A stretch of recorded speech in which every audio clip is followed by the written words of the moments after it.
All right, let's talk about something huge today, reality itself. What if I told you there's a kind of user's manual for reality, a way to think more clearly about, well, everything? That's what we're going to unpack today with a framework from the philosopher Nicolai Hartmann. Let's get right into it. You ever get caught up in questions like these?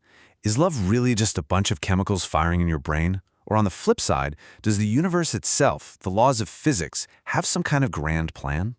You know, it's so easy to get tangled up in these debates, and it's usually because we're mixing up different levels of explanation without even realizing it.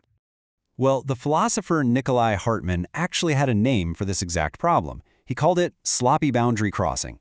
It's what happens when we take an idea from one field, like physics, and try to make it explain something totally different, like morality or art. He realized this was a massive source of confusion, so he built an entire system to help us fix it. So here's our game plan. First, we're going to look at Hartmann's basic map of reality. Then, we'll dive into his 16 laws, which we've broken down into 4 main groups. And finally, we'll see the big payoff, how this whole system helps us sidestep some really common thinking traps. Okay, first things first. Hartmann's core idea is that reality isn't just one flat thing, like a big pancake of stuff. Nope, he said it's layered, it's stratified. The best way to picture it is like a 4-story building. So down at the very foundation, the ground floor, you've got the inorganic layer. This is physics and chemistry, the absolute basic building blocks of the universe. Right on top of that, you get the organic layer, life, biology. Then, one floor up, we have the psychic layer. This is consciousness, feelings, our whole inner world. And at the very top, the penthouse, is the spiritual layer. And for Hartmann, this meant things like culture, ideas, law, and society. The key thing is, each floor rests on the one below it. Now, if you've got this building with 4 floors, how do you keep them from just collapsing into one big mess? Well, Hartmann gave us our first set of rules. You can think of these as the stay-in-your-lane laws. Their whole job is to make sure every idea, every category, sticks to its proper floor. So the whole point here is just to create order. These first 4 laws are like guardrails. They anchor a concept, whether it's atomic weight or instinct or justice, to its correct level of reality. This stops us from accidentally applying it where it doesn't belong. Let's do a quick run-through. Law 1 says categories are principles. They're rules, not physical objects. Gravity is a law, not a thing you can hold. Law 2 means that on its own floor, a rule is absolute. There's no such thing as optional physics. Law 3 says that categories have a specific home. Justice, for example, belongs on the cultural floor, not the chemical one. And Law 4 says each floor has its own unique grammar, its own way of operating. Altogether, these 4 laws act like the border patrol for reality. Okay, on to our next set of laws. So if that first group was about keeping the floors separate, this next group is about what's happening on each individual floor. It's all about the horizontal structure, how a single layer holds itself together. And the best way to think about this is that the ideas inside a single layer, like, say, all the principles of biology, they're not just a random pile of Lego bricks you can pick from. No, they already form an interconnected system. Each piece relates to all the others to create a single working whole. These 4 laws of coherence really just hammer that point home. They tell us that the categories on a single level are all connected, they form a unified whole, they constantly shape and are shaped by one another, and each one implicates all the others. Basically, it means you can't understand one biological concept in total isolation. It's all part of one big web. Okay, now we get to the really mind-bending part, the vertical laws. This is all about how you get from one floor to the next. How does the universe build new, more complex things on top of simpler things? This is where the magic happens. And the superstar of this section is Law 11, the law of the novum. Novum is just Latin for new thing. This law is maybe the most important in the whole system.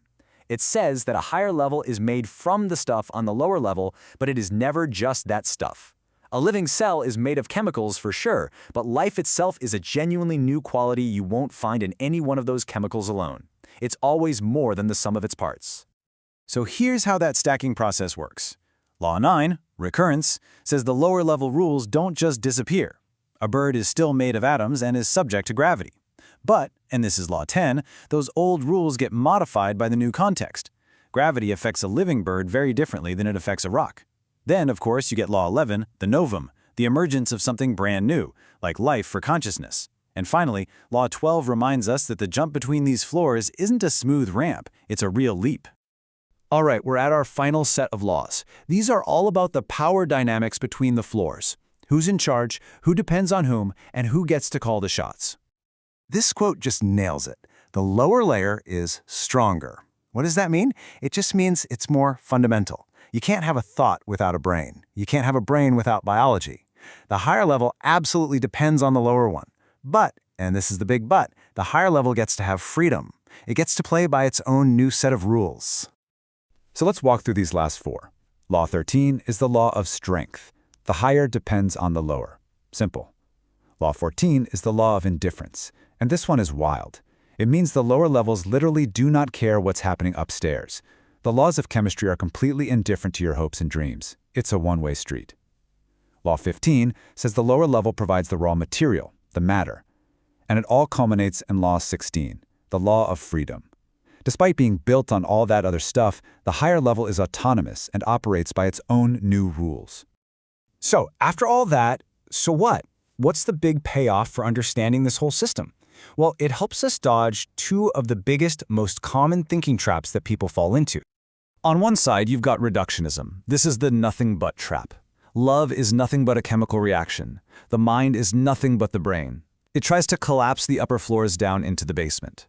On the other side, you get this kind of magical thinking, where we act like the lower levels have higher purposes, like physics wants us to succeed. That's trying to make the basement take orders from the penthouse. Hartmann's laws give us a clear way to reject both. And this is the beauty of it. It gives us this perfectly balanced view. It says no to that crude reductionism because of the law of the novum. Remember, there's always something new. And it says no to magical thinking because of the law of indifference. Physics doesn't care. What it says yes to is a world that has both real dependence and real autonomy. Things can be built on a foundation and still be free to be something new. So in the end, this whole thing isn't just some abstract philosophy to memorize.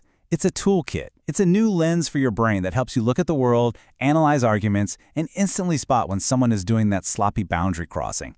It helps you appreciate how complex the world is without getting totally lost. So I'll leave you with this final question. Now that you have this map of reality, where do you see the boundaries being crossed? In the news? In what you study? Maybe even in your own day-to-day thinking? It's a really powerful question to carry around with you. And that's our look at these incredible laws.